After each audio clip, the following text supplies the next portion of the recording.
राधे राधे, जय श्री कृष्णा। दोस्तों, आशा करती हूँ आप सब बहुत अच्छे होंगे, स्वस्थ होंगे। राधा रानी जी की अपार कृपा आप सब पर बरस रही होगी।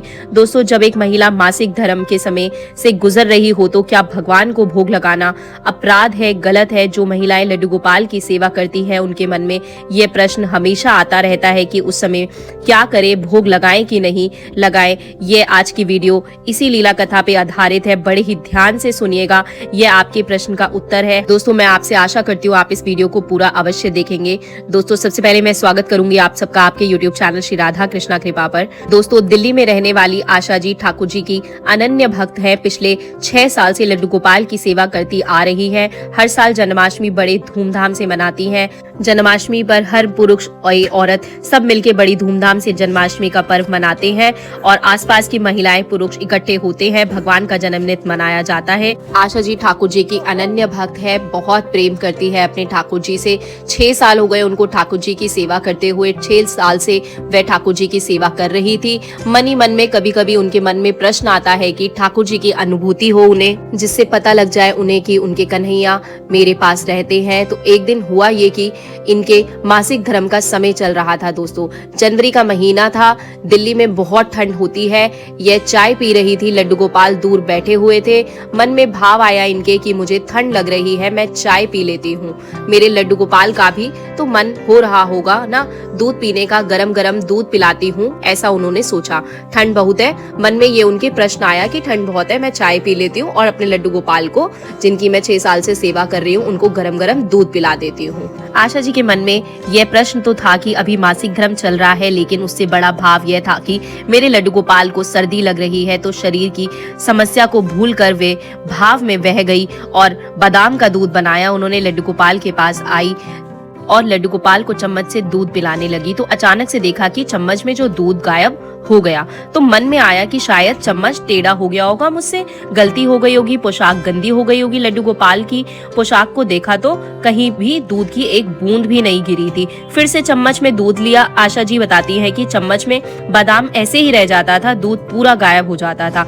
कई बार दूध पिलाया। भगवान ने अपनी अनुभूति करवा दी कि मैं तुम्हारे साथ हूँ, हर समय साथ हूँ और हर समस्या से, हर चीज से बड़ा तुम्हारा भाव है, तुम्हारा प्रेम है। मैं तुमसे प्रेम करता हूँ, तुम्हारी आत्मा से प्रेम करता हूँ, तुम्हारा भाव मुझे अत्यंत प्रिय है। आशा जी के शरीर में सिरहन दौड़ गई। उनको पहली बार विश्वास हुआ कि मेरे ठाकुर मेरे साथ रहते हैं, मेरे मन की बात समझते हैं और मैं उनके मन की बात समझती हूँ। यह भक्त और भगवान के बीच का गहरा संबंध है। या शरीर की अवस्था नहीं आती जब भाव इतना उत्तम हो जाता है, इतना सच्चा हो जाता है। दोस्तों, इतना सरल हो जाता है, जब विश्वास प्रकट हो जाता है, आप भक्ति में हो जाते हो तो शरीर बहुत पीछे छूट जाता है। तब आत्मा की परमात्मा से बात होती है। आशा जी बताती है कि हर साल जन्माष्टमी बड़े धूम से मनाती है। मोहल्ले के परिवार के सब लोग इकट्ठा होते हैं। इस बार एक समस्या खड़ी हो गई। समस्या इनके पति विवेक जी को दिक्कत थी। उनके 2 ऑपरेशन थे, एक ऑपरेशन हो गया था, दूसरा होना था। दूसरे ऑपरेशन के लिए डॉक्टर्स ने कहा था कि करीबन 3 महीने रेस्ट करना पड़ेगा। यह बात सुनकर ही आशा जी बहुत दुखी हो गई। दुखी इस बात पर हो गई कि एक तो जन्माष्टमी आने वाली है, पति यदि स्वयं नहीं रहेंगे तो जन्माष्टमी कैसे मनाएंगे? और जन्माष्टमी तो बड़ी धूमधाम से मनाई जाती है, मेरे कन्हैया का जन्मदिन है। उनको चिंता थी कि 3 महीने रेस्ट करेंगे तो घर कैसे चलेगा? कमाने वाले अकेले हैं, सब देख रेख इनके पति करते हैं और परिवार में कमाने वाला यदि खाली बैठ जाए तो परिवार की सारी व्यवस्था बिगड़ जाती है। सारे परिवार को स्वरूप रूप से चलाने के लिए एक व्यक्ति मेहनत करता है, धन कमाता है, उससे पूरा परिवार चलता है। 3 महीने बहुत हुए कि है सारी अव्यवस्था बिगड़ सकती है। यह दोनों चिंताएं मन में चल रही थी आशा जी के। लेकिन हद की बात यह थी कि आशा जी के मन में सबसे बड़ी चिंता यह थी कि मैं जन्माष्टमी कैसे मनाऊंगी? यह 3 महीने का रेस्ट भी देखा जाएगा, पर जन्माष्टमी में कैसे मनाऊंगी? मेरे प्रभु साथ रहेंगे तो सब कुछ ठीक कर देंगे, लेकिन उनका जन्म दिवस मनाना है, वो जरूरी है। इसी चिंता में थी। चिंता में रहते रहते भी जन्माष्टमी से 10 दिन पहले सारा सामान ले आई। भगवान के जन्मदिन की व्यवस्था कर दी कि देखते हैं ईश्वर क्या करते हैं। इतने में ईश्वर इनके पति के एक मित्र को मेरठ से भेजते हैं। मेरठ से मित्र आता है, समस्या पूछता है, समस्या बताते हैं। वे कहते हैं कि अपनी रिपोर्ट्स दिखाओ, मैं यहाँ के डॉक्टर को दिखाता हूँ। मित्र मेरठ जाते हैं रिपोर्ट्स को लेकर के इधर। आशा जी भगवान से प्रार्थना करती है कि प्रभु चाहे कुछ भी हो, मुझे आपका जन्मदिन मनाना है। अब आपको देखना है कि यह व्यवस्था कैसे होनी है, कैसे करनी है, सब कुछ ठीक ठाक रहे, पति भी स्वस्थ हो जाए और आपका जन्मदिन भी मनाऊं। मेरी बड़ी इच्छा है, अपनी इच्छा भगवान के सामने रख दी। इधर जो मित्र मेरठ गए थे रिपोर्ट्स लेकर, वे आते हैं और कहते हैं कि ऑपरेशन हो जाएगा और सिर्फ 15 दिन रेस्ट करना पड़ेगा और जन्माष्टमी से 2 दिन पहले ऑपरेशन होता है। जन्माष्टमी धूमधाम से मनाई जाती है, ऑपरेशन सफल होता है और पति 15 दिन में ठीक हो जाते हैं, अपने काम को संभाल लेते हैं। और यह विश्वास की बात है, जब विश्वास प्राप्त होता है और हर पल चमत्कार होते हैं। जीवन में ऐसा कोई दुख नहीं, ऐसी कोई समस्या नहीं दोस्तों जिसका हल मेरे कन्हैया के पास नहीं।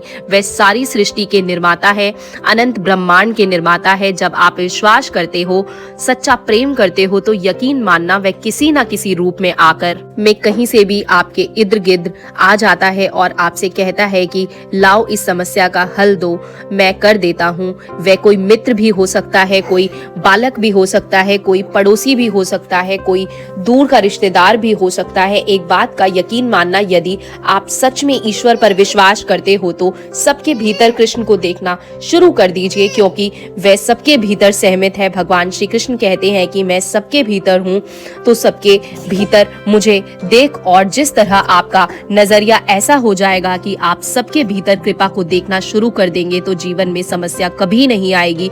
आप एक बार अपने इर्द गिर्द देखना, चारों तरफ देखना, अपने दोस्त को देखना, अपने दुश्मन को भी बड़ी गहराई से देखना और एक बार सोचना कि सबके भीतर कृष्ण है। मैं सच कहता हूँ, जिस दिन यह भावना जागृत हो जाएगी तो समस्या संसार आपकी समस्या को हल करने में लग जाएंगे, क्योंकि सब मेरे ठाकुर के आदेश का पालन करेंगे।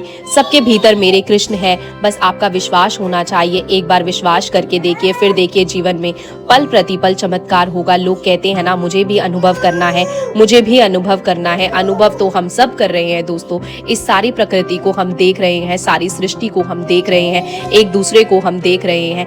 रोजाना सुबह जीवित उठते को हम देख रहे हैं, रोजाना सुबह जीवित उठते हैं, स्वस्थ उठते हैं, यही तो अनुभव है। फिर भी यदि आपका मन करता है कि कुछ ऐसा देखना चाहते हैं, कुछ ऐसा महसूस करना चाहते हैं जो साधारण नहीं है, तो एक बार विश्वास कीजिए और आपका विश्वास चमत्कार करेगा। इसीलिए हमेशा कहती हूँ, अपने विश्वास को मजबूत रखिए, अपना ख्याल रखिए दोस्तों। आशा करती हूँ दोस्तों आपको ये लीला कथा अच्छी लगी होगी। कुछ भी आपको इस वीडियो में अच्छा लगा हो तो वीडियो को लाइक और शेयर कर दीजिएगा, और अगर आप पहली बार वीडियो को देख रहे हैं इस चैनल पर तो चैनल को प्लीज सब्सक्राइब कर दीजिएगा। इसी तरीके से मिलती रहूंगी मैं आपसे अब अगली वीडियो में। फिलहाल आप सभी को मेरी तरफ से राधे राधे, जय श्री कृष्णा, बांके बिहारी लाल की जय दोस्तों।